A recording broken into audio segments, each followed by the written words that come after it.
next thing I wanted to talk about is, so we don't become a statistic, make sure, and by the way, I've done a lot of research on this, and do you know that the actual real reason why the exact percentage or a closer percentage is not known about how many people gain it back is because we stop seeing our physicians, so they have nothing to go by. We'll stop for a variety of reasons. One, that you're at goal, you're feeling great, and you don't really want to pay that copay that your insurance, makes you pay, and when you're feeling okay, or maybe you don't have insurance at all and it costs for those visits. Another reason could be that you have regained it and you don't want to see your physician. Without making our yearly visits or biannual visits or whatever it is your surgeon wants to see you, they have nothing to go on. And I have read story after story. For every good story, I've read a bad story. So what I've also read is the reason why we're gaining it back is one reason. We didn't follow the rules. I haven't followed the rules to the past year.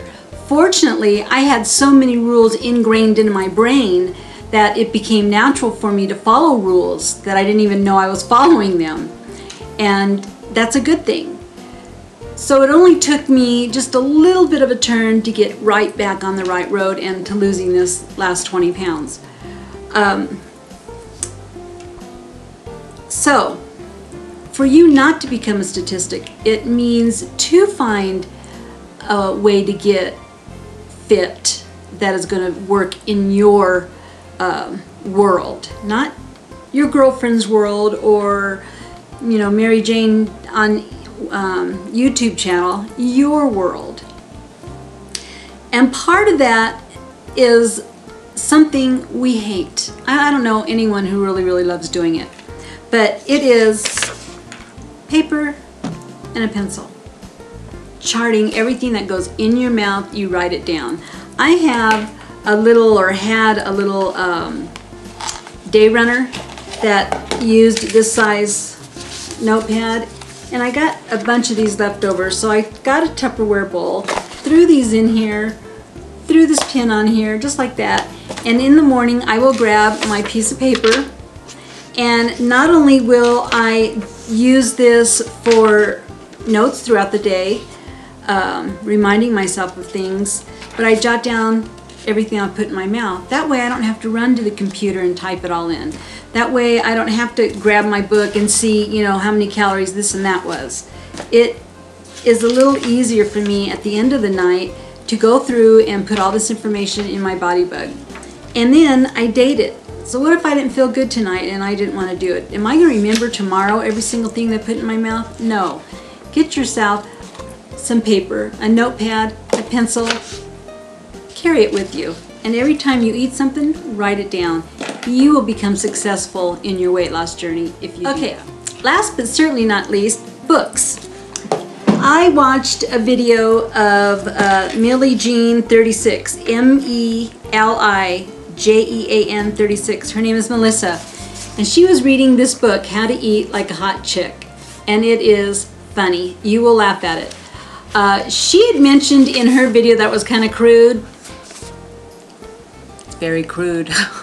And I'm definitely of the mindset that they don't need to talk like that. But the book is fun, it's cute, and I really appreciate you sending it to me, Melissa. I'm halfway through with it. I haven't been reading it the last couple of days because I haven't been feeling really good. But I've been reading it. When I did sit down, I read about half of it one time, so I know it's not going to take me another few days to finish it. And I believe she wants to keep passing this around. So if you guys want this, contact her or contact me. I'll put her contact information down at the bottom. And I could either send it to you or send it back to her, and she can send it to you. I would hate for her to keep spending the postage over and over. I think it should be up to the person who gets it to send it along. It was $4.95 shipping and handling. I thought I'd say that right up front in case y'all don't have it. But you know, I would more than happy send it to the next person in line. Just private message me with your address, your name and address. And she wants us to write our name on the inside of this cover to see who all has read it by the time it gets back to her. So good going, Melissa. It is cute. Okay, now I love ordering books off of Amazon, and I always buy the used books. And I'm on this huge low carb craze, and I got these books. This is a 500 low carb recipes. Now this book has a lot of, I think, is more geared towards the maintenance end of it, because some of the dishes are 15, 16, 20 grams a serving. And right now I'm trying to keep under that until I get off the 20, get these last 20 pounds off. But good book, and I think it was like $4.95. I mean, it's thick. There's no pictures in it though. I don't like cookbooks without pictures.